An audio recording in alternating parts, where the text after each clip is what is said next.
before we begin, just a little, if you'll permit me, ladies and gentlemen, just a little bit of self-promotion. You can now purchase this rather lovely thing, which is the first volume of Born in Blood, a joint project that I worked on with the photographer Nick Hardy from the Strange Playgrounds website. All proceeds from this are going to go to the mental health charity Mind.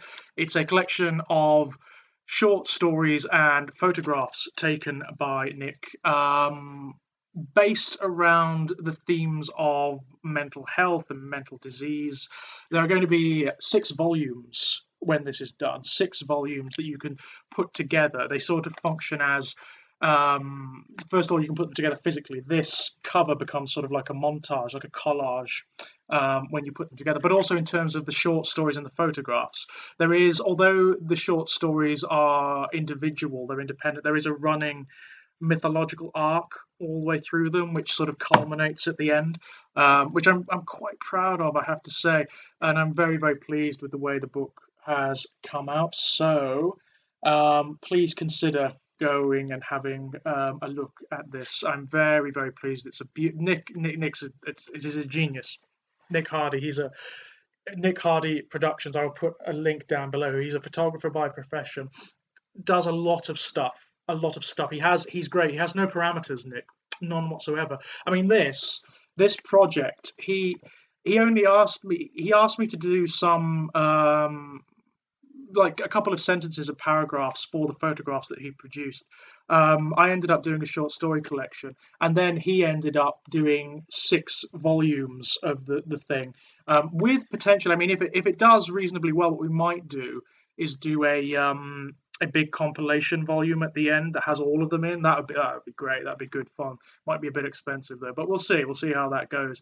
But yeah, I mean, it's a very, very beautiful thing. I'm really, really pleased with the quality of this, Nick. It's gorgeous. I mean, it's kind of to have your name. I mean, my name is down there. You can't quite see it because of all the red and the glare, but to have my name on something that's so beautiful and so well produced, I mean, man, it's feels weird. Feels weird. But yeah, if you're interested, go and take a look at that. It's good fun. You can also now buy a new version of Strange Playgrounds, which is up on Amazon. Again, I'll put a link down there. There's also, if you don't want to buy the big paperback version, which is bloody big, then you can buy a Kindle version as well. Again, links down there. But yes, that's all of the naughty, nasty advertising out of the way. This one, fucking hell, this one's really difficult. Okay, this one is, in many respects, this is what a lot of the previous videos have been building up to. This is really difficult to talk about. This is Imajica. This is Imajica. This is Barker's magnum opus. The man himself has said, gone on record as saying that it incorporates everything. It incorporates everything he has ever done, everything he's ever wanted to talk about, every philosophy, every perspective, every theme that interests and obsesses him is in this book. And boy, what a book it is. I mean, look at the size of it. Technically, this is the way it's generally sold, but it's not technically one book. It's actually, like, I think it's 4 different books all crammed together, which, given just the sheer scope of the mythology, makes a lot of sense. In certain ways, this is Barker's equivalent of the Dark Tower by Stephen King. It doesn't do what the Dark Tower does. It doesn't incorporate everything into an uber mythology or anything like that. It just presents a new mythology, which makes almost all of the others kind of redundant, because it incorporates everything that they do and more. It's so ambitious. It's ludicrously ambitious, this book, and it's the kind of book that in lesser hands would have failed. It would have tripped over its own ambition. It would have spiraled out into incoherence, but it doesn't. Everything works. It's something Barker does very well with big books and big mythologies. He makes them work. He makes them pay off at the end. All the characters, all of the themes, all of the subplots feed together into a very, very satisfying conclusion, but not an absolute one, not one that ties everything together, not one that takes responsibility out of the reader's lap. It ends at a beginning, as most of Barker's work does. It's a metaphysical and a cosmological revolution that you get in this book. It's a mythology that is so huge and so expansive. Um, it includes everything you can possibly conceive. I mean, in terms of its details, it's actually quite simple. This book it revolves around the notion that Earth is just one of a number of dimensions or dominions, as they're called, which are interlinked in one system, in this system that is unknowable, whose purpose is unknowable. It is called the Imajica by most people. Um, Four of those dominions are reconciled, meaning that they can be, although they are entire realities, they can be walked between. You can actually step from one reality into another, and you can walk the entirety of the Imajica, given enough time and potential. Earth is unreconciled. It is held in a kind of stasis away from the others and away from the wider circuit. It has been sealed off for countless generations by numerous powers, all of which have different conflicting agendas. There is a very human force that keeps the Imagica sealed off from Earth, the tabula rasa. And the tabula rasa are it's sort of like they are a conspiracy theorist's wet dream, essentially. Barker's taken basically all of the concepts, the popular concepts of a conspiracy theory, of a shadowy government or a secret society, and melded them together in the tabula rasa. And the tabula rasa believe that the Imagica is a corrupting influence. They believe that magic and art and the miracles, the seeming miracles that the other entities and peoples of the Imagica can conduct, they believe that they are corrupting, and that humanity is sort of pure and that needs to be maintained in its ignorance for its own sake, for the sake of its soul or whatever. So they do everything in their power to murder magicians, to ensure that any inspired individual is done away with, and that there is no chance that a sorcerer or an occultist or a scientist, a physicist, what they call maestros, might arise who might reconcile Earth with the rest of the dominions. Um, Thrown into that, you have this very personal story about two people. A man whose name is in flux. He has lots of names. Generally he goes by the name of Gentle, but he's also known as John Fury Zacharias, as a number of other titles as well, none of which he really knows the origins of. One of the interesting things about Gentle is that he has no long-term memory. He has immediate memory. Sort of his history over the last 10 years is known, but beyond that, he knows nothing. He doesn't know who his parents were. He doesn't remember what it was like to be a child. He doesn't know who he is, really. What seems to happen is he enters into this state of flux every 10 years or so, where he just forgets and becomes someone else. And part of the story is him exploring that. Alongside him, you have another character, Judith, who is very much his female counterpart, who has a similar issue. Like Gentle, she doesn't really know who she is. She doesn't have a memory beyond the last 10 years or so. So there is obviously some sort of relationship between them that's unspoken. And although they get on one another's nerves and I mean, in certain respects, they fucking hate one another, they keep being drawn back together by circumstance, by seeming chance. And there is something about them that is key to the Imagica and to this overarching mythology. Part of the story is exploring what that is about. You also have characters that are reflections and expressions of Barker's other preoccupations outside of the purely metaphysical. So you have Pyopa, and Pyopa is probably one of the most sympathetic characters Barker has ever written. He writes about Pyopa in a way that makes the character seem terribly innocent, despite what it is. I mean, when you first encounter the character, it's an assassin, it's trying to kill people. But it's being driven by forces beyond its control. I keep saying it because it is not a human being. It's a thing called a mystiff, and a mystiff is a member of a particular tribe from the Imajica, from one of the reconciled dominions. And the mystiffs are very peculiar in that they appear as the the object of perfect desire for whoever looks upon them.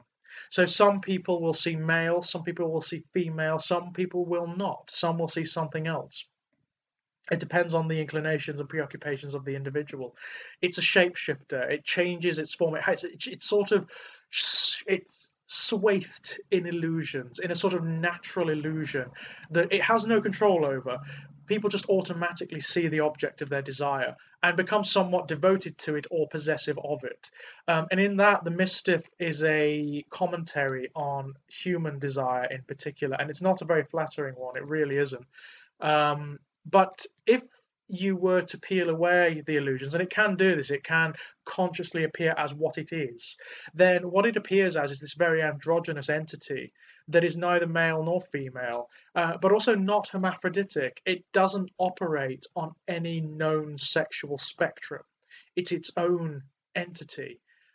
Which Barker describes in kind of vivid anatomical detail, and it's bizarre. It's a really weird concept that this is an entity whose sex is not male, not female, not any gradation of the two, but is sort of up here or over here somewhere. It is its own entity, and that makes it very beautiful and very interesting and very bizarre, and kind of transcends that dynamic of the male and female. It becomes something other entirely. It's really beautiful, really, really beautiful. One of the most sympathetic characters he has ever written, and one of the most interesting. One of the most interesting.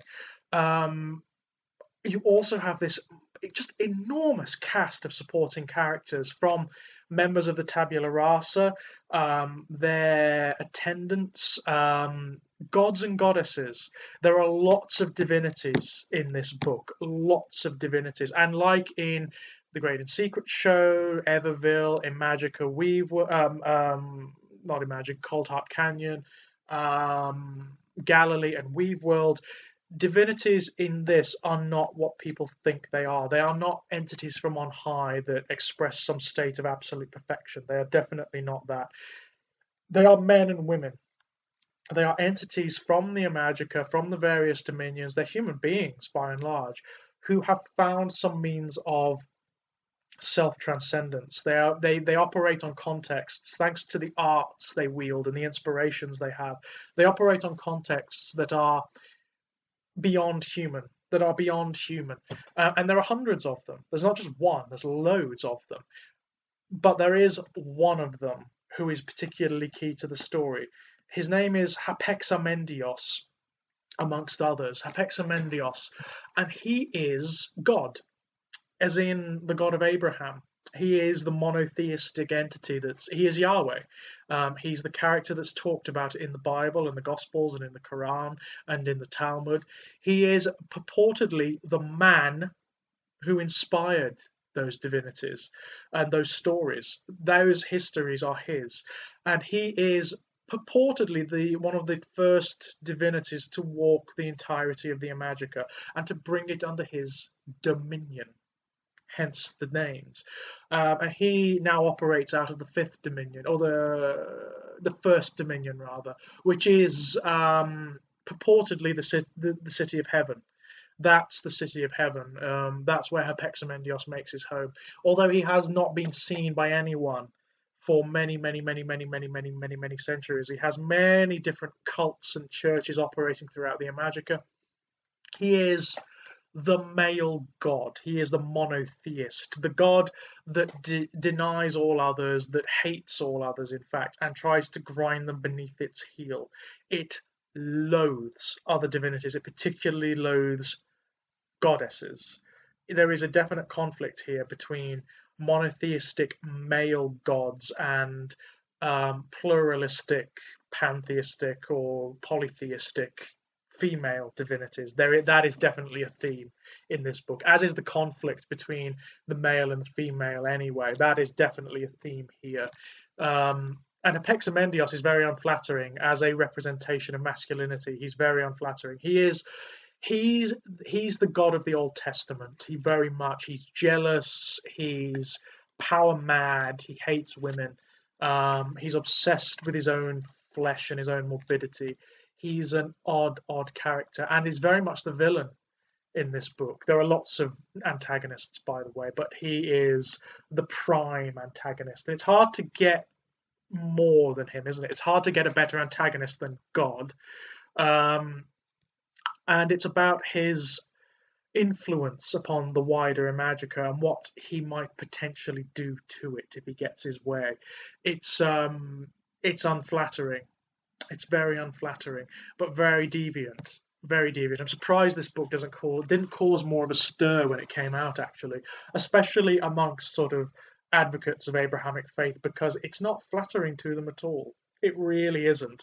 It's a look at the real bloody history of those faiths, of the conflicts and the underlying neuroses that often inform them. It's not pleasant at all, but well worth reading. It's a dark book. It's not a nice book. There's a lot of tragedy here, and it can be very heavy.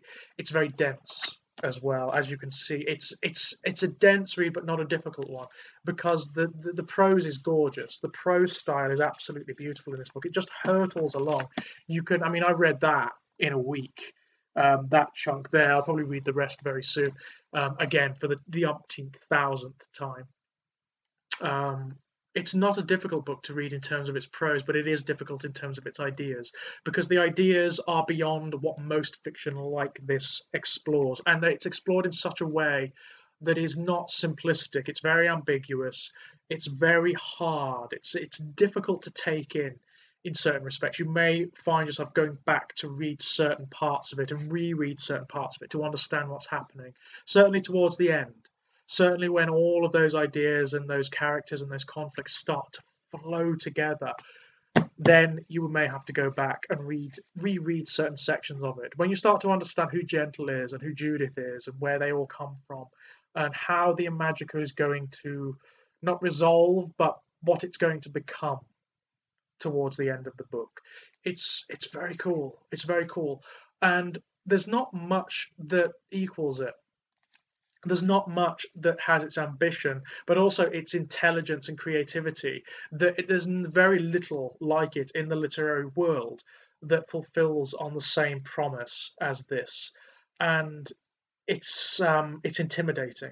It's intimidating and inspiring. I would love to write something as expansive as this, as dense, as huge, as brilliant, but I don't think I ever will, because it's just so clever. It's so beautiful and so well done. It's a masterpiece. I mean, that word is so overused. It's so overused. It's lost all meaning at this point. But it is a bona fide, genuine masterpiece, and it's very difficult to see how Barker will ever do anything like this ever again. And the man himself has said that he never will, and I think that's quite likely. Quite likely. Imagica, it's the one you don't want to read this first. If you're going to get into Clive Barker's fiction, don't for the love of God read this first, because it will alienate you. You need to read all of the others to understand what he's playing with, to understand the ideas that he's interested in, because this plays with them all, every single one of them. And it's fantastic. It's absolutely fantastic.